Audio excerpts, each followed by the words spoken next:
So I'm wondering your technique. When somebody asks you, do you give them all the information? Do you try to stay positive and upbeat? Or do you have a tendency to stress the negative and the difficult parts, sort of as a warning? Seriously, I'm asking you to consider, when somebody shares a situation or asks your advice, how do you approach them in your response? Each one of us, through our life experiences, has amassed what cable news organizations might refer to as the best team. You know that visual when the camera operator pans the stage of panelists, their poised talking heads, often in front of laptop screens, waiting to share their 2 cents, their wisdom, their expertise. While our best team is not necessarily made up of recognized industry leaders and specialists, just like how those we see on the screens in front of us know the ins and outs of the system that they report on, our teams specialize in us. We have found people and drawn them to us throughout our lives, and they become our go-to resources when we're pondering important choices or circumstances. They know our history, who we are, where we come from, how we did what we've done, and really what makes us tick. They're our people.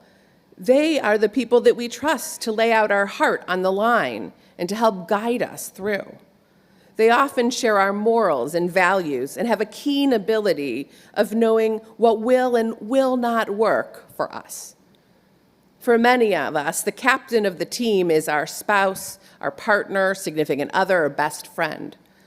Other friends certainly make the roster, and perhaps parents or siblings or other family members round out the team. And inevitably, we play the special and honored role of being a team member for those we love and care about.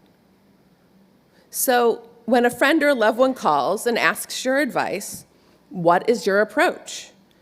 Do you give them all the information? Do you try to stay positive and upbeat? Or do you have a tendency to stress the negative and think of it more as a warning? When someone shares a situation or asks your advice, how do you answer? In this week's Torah portion, the dream team was called in by Moses to go scout the land of Israel.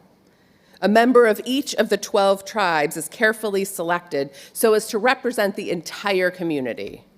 The spies return from their mission after a 40-day journey carrying ripe, plump fruit. 10 of the 12 spies report that while it is a land flowing with milk and honey, it's also a land of giants, and that they felt like tiny grasshoppers. They go on to advise that the Israelites should not attack the people dwelling in the land because they are just simply too strong, and that the country they traversed devours its settlers. When hearing this terrifying report, the entire community breaks out into cries and weeping, and they go so far as to say that they want to return to bondage in Egypt. Amidst the hysteria, 2 of the spies, Joshua and Caleb, emerge from the group and exhort the entire community, saying, "The land that we traversed and scouted, it's exceedingly good. If the Lord is pleased with us, he will bring us into that land and give it to us. God will protect us. Have no fear of them." God becomes incensed. God is so angry with the 10 pessimistic scouts that he punishes them all and the hysterical community with wandering in the desert for 40 years, a year for each day that the scouts surveyed the land, and in essence, killing off the entire generation, proclaiming that only their children, led by Joshua and Caleb, will victoriously enter the land. Much commentary has been written about the spies and their sin. An early rabbinic interpretation suggests that upon their return, the scouts immediately and publicly speak slanderously about the land of Israel, and for this deliberate slander, they're punished.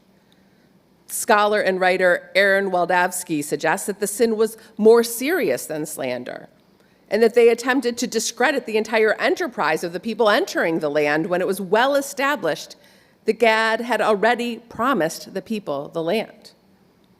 Sforno explains that the spies were most guilty of misleading the people, trying to frighten them and demoralize them. But my favorite interpretation of this text, an explanation of what the spies did wrong, comes from Nachmanides, also called Ramban. He contends that those who were sent out to survey the land did not present any false fact at all, nor did they exaggerate what they saw. They showed the people the fruit, and they reported all that they saw with keen accuracy. They went astray because they misunderstood the purpose of their task and the manner with which they reported to the people. They were sent on a reconnaissance mission with the task of bringing back strategic details on how to best conquer the land, not to persuade or dissuade the people from what was already a well-established goal. What I appreciate and admire about this commentary is how it differs from the others. Nachmanides takes the position that the spies were proceeding with good intention. They were guilty of misunderstanding, not of foul play or evil inclination. This text that so profoundly portrays the importance of positivity, optimism, and the power of language is interpreted with that same spirit when it's the Ramban's turn to write the commentary. And those messages serve as valuable instruction for us. When consulted by our friends and family, we must first figure out our purpose. Some of the internal questions we might consider are, why are they calling? Why are they sharing this with me? What are they hoping I will say? What are they needing from me right now? I've noticed that most often, when someone reaches out and shares the circumstances of a dilemma, a conundrum, a problem, or even just the events of their day, they are seldom asking for advice. Most often, they're looking just to be heard and empathized with. They want to know that someone they care about understands and knows what they're going through, and that they're not alone. There is great comfort and connection in sharing our lives, the successes, the burdens, the in-betweens, and being heard is a precious gift we can give one another. Now, this is harder than it seems. To restrain our direction, our advice giving, our fixing the problem, this part of ourselves, when we are called upon, needs to sometimes be hushed. Consider for a moment the last time you reached out to someone on your team. Were you looking for advice, or were you looking just to be heard? The other lesson that we're reminded of by Nachmanides in the text is the power of positivity.